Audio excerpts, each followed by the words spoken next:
Hello everyone, I am Suman. Welcome on Guru Mantra Study Channel. बेटे हम 10th class को पढ़ रहे थे जिसमें हमने चैप्टर को स्टार्ट किया था, पावर शेयरिंग को स्टार्ट किया था। मैं इसके लिए आपसे क्या है माफी मांगना चाहूंगी कि क्लास कई दिनों के बाद आ रही है, लेकिन मैं पिछला जो हमने अब तक कवर किया है इस चैप्टर के अंदर थोड़ा सा उसका रीकैप लेते हैं, फिर आगे पढ़ते हैं। देखें कि हमने किसको स्टार्ट किया था, पावर शेयरिंग को स्टार्ट किया था। मैं 5 मिनट के अंदर इसको रिकैप करा देती हूँ, फिर उसके बाद आप आगे वाला जो पार्ट है हम उसको पढ़ लेंगे। जैसे पावर शेयरिंग को स्टार्ट किया था जिसमें दो देशों के बारे में हमने बातें की थी, बेल्जियम और श्रीलंका के अंदर। बेल्जियम में अलग अलग एथनिक कंपोजिशन देखने को मिलता है, उनके बारे में जैसे डच है, फ्रेंच है, इन सभी के बारे में पढ़ चुके हैं। इस तरीके से ये आपको दिखाई देता है। इसी तरीके से ये जो बेल्जियम कंट्री है इसको दिखाया जाता है कि कहाँ पर एग्जिस्ट करता है। फिर ये जो देश होता है श्रीलंका, श्रीलंका के बारे में पढ़ते हैं, जहां पर आपने सिन्हाला और तमिल के बारे में सुना है, यानी कि वो कम्युनिटी जो आपस में क्या कर रही थी, लड़ झगड़ रही थी, उसके बारे में हम पढ़ चुके हैं। इसी तरीके से जो श्रीलंका होता है वहां पर बहुत ज्यादा जनसंख्या होने के कारण जो सिन्हालास थे बहुत ज्यादा जनसंख्या में थे, तो वो अपनी मनमानी करना स्टार्ट कर देते हैं, जिसको श्रीलंका में जो तमिल थे वो इस बात को पसंद नहीं करते हैं। इन सभी बातों के बारे में हम क्या कर चुके हैं, पढ़ चुके हैं। फिर जैसे जैसे क्या है, जो श्रीलंका के अंदर जो संख्या के आधार पर ये जो सिनाला थे ज्यादा थे, तो उसमें देश के अंदर क्या हो जाते हैं, सिविल वॉर हो जाते हैं। कहने का मतलब क्या है, जब देश की जनता देश के अंदर खुद लड़ने लग जाती है वो क्या कहलाती है, सिविल वॉर कहलाती है। फिर इसके बाद हमने पढ़ा था अकमेंडेशन इन बेल्जियम पढ़ा था, यानी कि जो श्रीलंका थे वहां पर तो बहुत ज्यादा कन्फ्लिक्ट्स हो जाते हैं, जिसके कारण क्या है बहुत झगड़े होते हैं और बहुत सारी पॉपुलेशन मारी जाती है, या फिर उनका जो लिवलीहुड है, रोजगार का साधन है, वो भी क्या है उनका छिन जाता है। तो इस तरीके से बेल्जियम ने क्या किया, पावर को क्या किया, शेयर किया, यानी कि आपस में लेवल्स में, अभी पढ़ेंगे उसके बारे में कि लेवल्स में क्या है पावर को शेयर किया, या फिर ऑर्गन्स में पावर को शेयर किया, और अपने देश के माहौल को खराब होने से बचा लिया, जैसे कहाँ हुआ था, श्रीलंका के अंदर हुआ था। इन सभी बातों के बारे में हम क्या है पढ़ चुके हैं। जैसे यहाँ तक हम अपने चैप्टर को कंप्लीट कर चुके हैं, अकमेंडेशन इन बेल्जियम, यानी कि बेल्जियम ने किस तरीके से सुधार किया और किस तरीके से पावर को शेयर किया, जिससे उस देश के अंदर कन्फ्लिक्ट होने से क्या हो गए, बच गए। अब अगला कॉन्सेप्ट आता है कि किस तरीके से, यानी कि जो पावर शेयरिंग होती है वो किस तरीके से डिजायरेबल है। डिजायरेबल का मतलब क्या होता है, आवश्यक होना, यानी कि कोई भी चीज जरूरी क्यों होती है। तो यहाँ ये कहा है कि why power sharing is desirable, यानी कि पावर शेयरिंग डिजायरेबल जरूरी क्यों होती है। अब जैसे मैं बात करूं कि मैं बेल्जियम के बारे में आपको बता चुकी हूं, मैं श्रीलंका के बारे में आपको बता चुकी हूँ कि जहां पर बेल्जियम देश के अंदर पावर को बहुत अच्छे तरीके से शेयर किया गया, तो वहां पर सिविल वॉर होने से बच गए। कहने का मतलब देश के अंदर अंदर ही क्या नहीं हुए, झगड़े नहीं हुए, इस चीज से बच गए। और जो श्रीलंका है जिसने पावर को शेयर नहीं किया, तो वो क्या है बहुत कन्फ्लिक्ट का उस देश को सामना करना पड़ा। जो तमिल कम्युनिटी है, सिन्हाला कम्युनिटी है, उनके बीच में बहुत ज्यादा क्या होते हैं, झगड़े होते हैं, जिसके कारण बड़े लेवल पर वहां पर डिस्ट्रक्शन होते हैं। तो ये जो हालात हैं, जैसे जो श्रीलंका होता है, अगर आप डेवलपमेंट के पार्ट पर, आपने डेवलपमेंट का चैप्टर पढ़ा होगा इकोनॉमिक्स में, उसमें आपने देखा होगा कि किस तरीके से श्रीलंका भारत से भी आगे था, यानी कि पर कैपिटा इनकम में आगे, डेवलपमेंट में आगे बढ़ रहे थे। लेकिन देखो ऐसी सिचुएशन बन जाती है कि वहीं की कम्युनिटी, देश की कम्युनिटी क्या है आपस में लड़ने झगड़ने लग जाती है, जिसके कारण क्या होता है, उस देश की हालात, इकोनॉमिक लाइफ क्या है डिस्ट्रॉय हो जाती है, सोशल लाइफ, कल्चरल लाइफ क्या हो जाती है, डिस्ट्रॉय हो जाती है। अब आते हैं, पढ़ते हैं कि आप ये देखो कि जो पावर शेयरिंग है वो कितने तरीकों से की जाती है, यानी कि पावर शेयरिंग को जरूरी क्यों समझा जाता है। तो जरूरी किस तरीके से कि आप दो रीजन बताते हैं कि हमें पावर शेयरिंग करनी चाहिए। पहला रीजन है प्रूडेंशियल। प्रूडेंशियल का मतलब क्या होता है, हम अपने देश को कि अच्छे तरीके से मेंटेन करने के लिए, यानी कि अगर हम अपने देश को अच्छे तरीके से चलाना चाहते हैं तो हमें क्या करना चाहिए। प्रूडेंशियल का मतलब क्या है, समझदारी दिखानी चाहिए। क्या है, समझदारी दिखानी चाहिए। तो जब आप बात करें कि पावर शेयरिंग को हम किस तरीके से, पावर को दो तरीके से लेते हैं कि दो तरीके से हमारे मन में विचार आने चाहिए कि हम समझदारी के साथ किसको शेयर करें, पावर को शेयर करें। Power sharing is very spirit of the democracy, यानी कि ये जो पावर शेयरिंग होती है ये स्पिरिट ऑफ डेमोक्रेसी कहलाती है। और दूसरा होता है नैतिक रीजन। क्या होता है, नैतिक रीजन। कहने का मतलब क्या होता है, ध्यान से सुनना, मैं इसमें डिफरेंस बताने वाली हूं आपको कि आप प्रूडेंशियल में तो ये होता है कि आपको ये अधिकार दे दिया जाता है कॉन्स्टिट्यूशन के अकॉर्डिंग, आपको समझदारी दिखाते हुए आपको अधिकार दे दिए जाते हैं कि आपको क्या करनी चाहिए, पावर को शेयर करनी चाहिए। इसमें आप एग्जाम्पल देखते हो कि हमारे कॉन्स्टिट्यूशन के अंदर एससी और एसटी को रिजर्वेशन दे रखी है ना, ये किसका काम कर रखा है, समझदारी का काम कर रखा है। नहीं तो देश में कंफ्लिक्ट हो सकते हैं, देश के अंदर सिविल वॉर हो सकते हैं। दूसरा रीजन बताया मैंने, मोरल रीजन। मोरल रीजन का मतलब क्या होता है, देश के अंदर बहुत सारी कम्युनिटीज मिलकर एक साथ रहती हैं, यानी कि हमारे देश में बौद्ध भी रहते हैं, जैन भी रहते हैं, हिंदू भी रहते हैं, मुस्लिम भी रहते हैं। हिंदू को छोड़कर सभी बाकी कम्युनिटीज को माइनॉरिटी में काउंट किया जाता है। अगर हम इनको एक साथ लेकर नहीं चलेंगे तो फिर जो नैतिकता होती है, मानवता होती है, वो क्या हो जाती है, खत्म हो जाती है। तो हम पावर शेयरिंग को दो तरीके से ले सकते हैं, दो तरीके से सोच सकते हैं। एक तो प्रूडेंशियल तरीका और एक होता है मोरल तरीका। प्रूडेंशियल का मतलब होता है कॉन्स्टिट्यूशन के अंदर सभी चीजों को सिस्टमेटिक ढंग से क्या है, उनको इंप्लीमेंट करना, ये हमारी समझदारी का काम है। और जो देश में रहने वाले व्यक्ति होते हैं, चाहे वो किसी भी कम्युनिटी से, कास्ट से या फिर किसी भी रिलीजन से क्यों ना हो, उनके साथ हम अपने मन के भाव के साथ बहुत मॉरल तरीके से रहते हैं, वो क्या कहलाता है, मॉरल रीजन कहलाता है। तो उम्मीद करती हूँ ये आपको समझ में आ गया होगा, प्रूडेंशियल और क्या है, मॉरल रीजन। आगे देख लेंगे। अब आपके जो टॉपिक है, जो आपका बुक में टॉपिक है कि आपको हेडिंग मिलेंगी व्हाई पावर शेयरिंग डिजायरेबल, क्यों जरूरी है।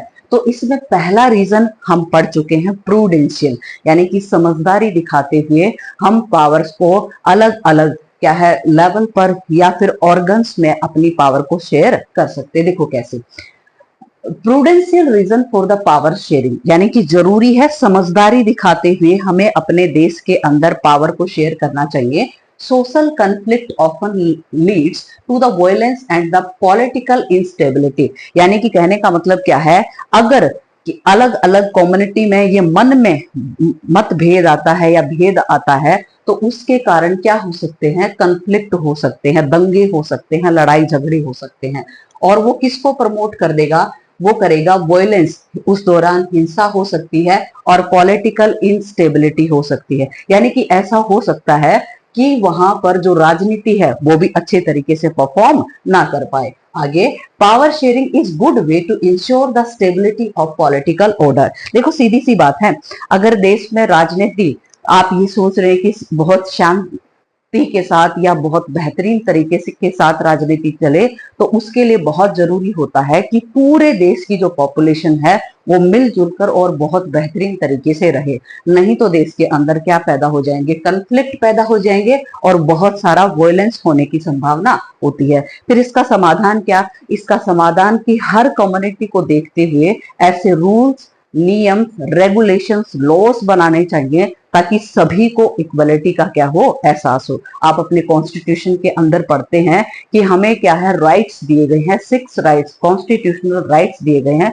जो हर व्यक्ति पर इंप्लीमेंट होते हैं। वो इसी तरह का तो पार्ट है। देखो आगे, imposing the will of majority community over the other may look like an attractive option in the short run, but in the long run it undermines the unity of the nation. अब देखो बहुत अच्छा concept है ये, कि ये कह रहे हैं कि जो संख्या में ज्यादा होते हैं देश के अंदर, जिसको मेजोरिटी बोलते हैं, क्या बोलते हैं, मेजोरिटी। तो देखने में तो लग रहा है कि जो संख्या में ज्यादा है, अगर वो देश पर रूल करते हैं तो कुछ नहीं बिगड़ना, लेकिन क्या है, वो कुछ समय के लिए तो अच्छा लग सकता है, लेकिन जो माइनॉरिटी में है, जो संख्या में कम है, आने वाले समय में हो सकता है वो आपके खिलाफ या सरकार के खिलाफ क्या कर दें, कन्फ्लिक्ट कर दें। यानी कि जो मेजोरिटी में जो पॉपुलेशन होती है वो देश पर रूल करने लग जाए, शासन करने लग जाए, जो माइनॉरिटी होती है उसको परेशान करने लग जाए, तो ये कुछ समय के लिए तो हो सकता है कि वो बर्दाश्त करें,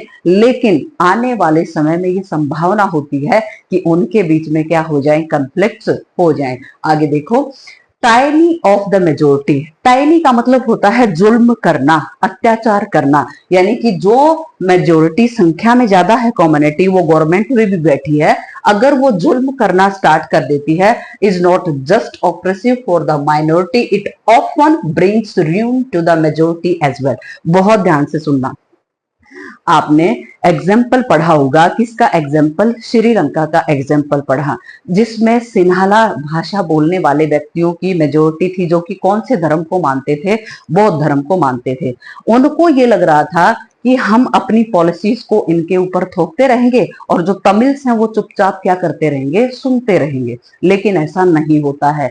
श्रीलंका के अंदर जो सिन्हाला भाषा बोलने वाले और तमिल भाषा बोलने वाले दोनों के बीच में क्या हो जाते हैं, कन्फ्लिक्ट होते हैं, और जब लड़ाई झगड़े होते हैं ना, तो हमेशा दोनों का ही क्या रहता है, नुकसान रहता है। तो इसमें यही कहा गया है कि जो मेजोरिटी में होता है, जरूरी नहीं कि उनको नुकसान ना हो, यानी कि कहने का मतलब माइनॉरिटी को तो नुकसान होना ही होना है, साथ में जो मेजोरिटी में होते हैं उनको भी नुकसान होता है। कहने का मतलब उनको भी लाइफ का लॉस होता है, उनको भी प्रॉपर्टी का लॉस होता है, अलग अलग तरीके से उनका भी लॉस होता है। तो इस तरीके से ये कह रहे हैं कि जब मेजोरिटी परेशान करती है ना माइनॉरिटी को, तो ये जरूरी नहीं कि वो भी परेशान ना हो, कौन, मेजोरिटी।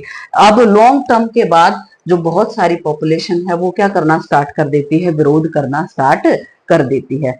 उम्मीद करती हूँ ये आपको बहुत बेहतरीन तरीके से आपको समझ में आ गया होगा। आगे देखें, moral reason for the power sharing. Moral reason सीधी सी बात है, कई बार आप है ना, कुछ स्टोरी बुक्स होती हैं और आप स्टोरी बुक्स में मॉरल स्टोरीज को पढ़ते हैं कि हमारे मन से ये भाव आना चाहिए, ईमानदारी होनी चाहिए, सच्चाई होनी चाहिए, दूसरों के साथ अच्छा व्यवहार करना चाहिए, ये मॉरल्स ड्यूटी होती है।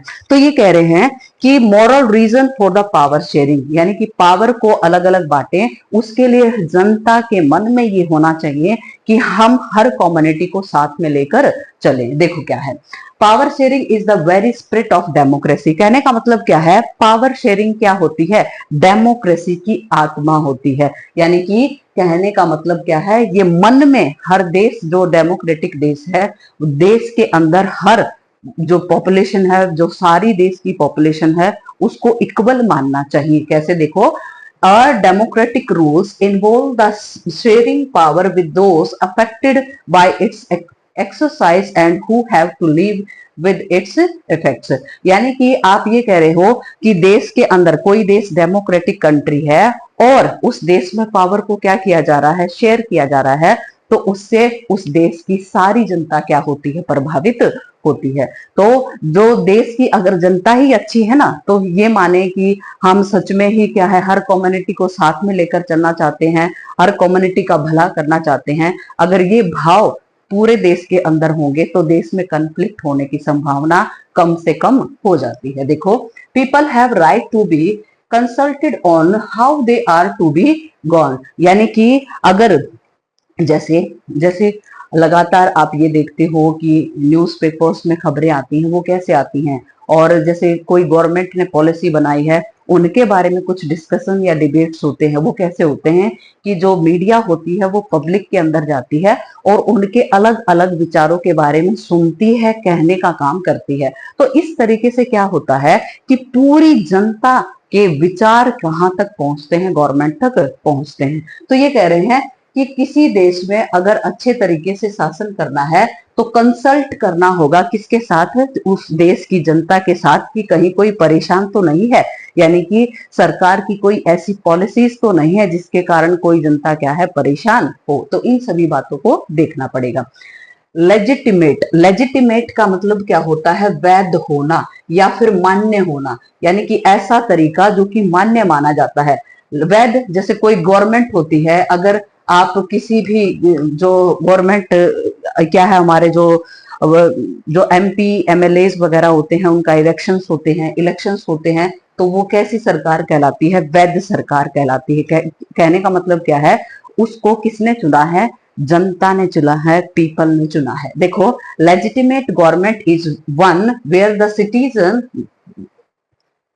Throw participation acquire the stake in the system, यानी कि कहने का मतलब क्या है कि जहां पर देश के अंदर जनता के बीच में से ही कुछ लोग क्या कर सकते हैं? पार्टिसिपेट कर सकते हैं किसके अंदर? इलेक्शंस के अंदर, और वो अपना एक जगह बना सकते हैं सिस्टम के अंदर।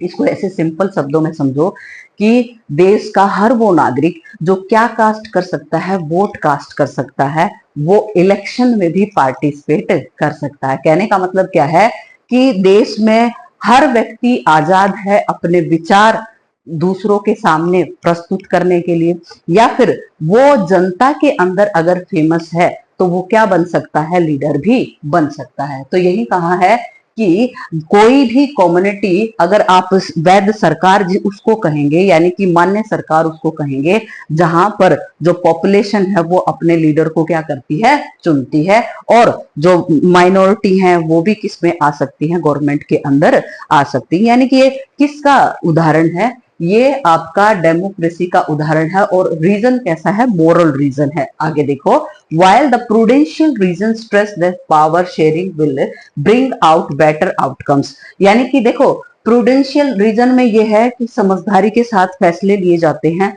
और ये उम्मीद की जाती है कि जो रिजल्ट होगा वो क्या है? बहुत बेहतरीन होगा। आगे, moral reason emphasize the very act of the power sharing as valuable, और moral reason क्या बताता है कि ऐसे कार्य को से संबंधित होता है जो कि क्या कहता है कि आने वाले समय में जो फैसले होंगे या जो कार्य किए जाएंगे, काम किए जाएंगे, उनकी क्या रहेगी?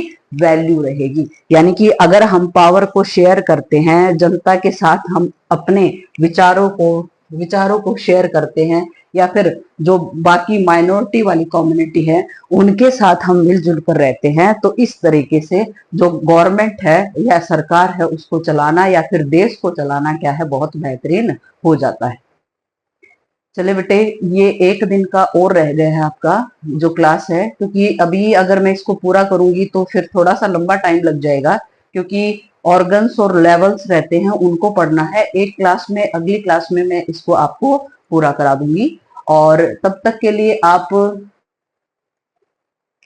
पिछली क्लास में, अगर आपने जैसे आपने नहीं किया है, पिछली क्लासेस को नहीं देखा है पावर शेयरिंग वाले को, तो पहले आप पावर शेयरिंग की जो पिछली क्लासेस है उनको देखें। यानी कि इस चैप्टर्स के रिगार्डिंग 3 या 4 क्लासेस आ चुकी हैं, पहले उनको देखें, फिर इसको देखेंगे तो बहुत बेहतरीन तरीके से आप समझ पाएंगे। तब तक के लिए आप बेटे अगली क्लास का इंतजार करें, और मैं कोशिश करूंगी इसको नेक्स्ट क्लास में ये चैप्टर आपका क्या हो जाए? कंप्लीट हो जाए। तब तक के लिए नमस्कार।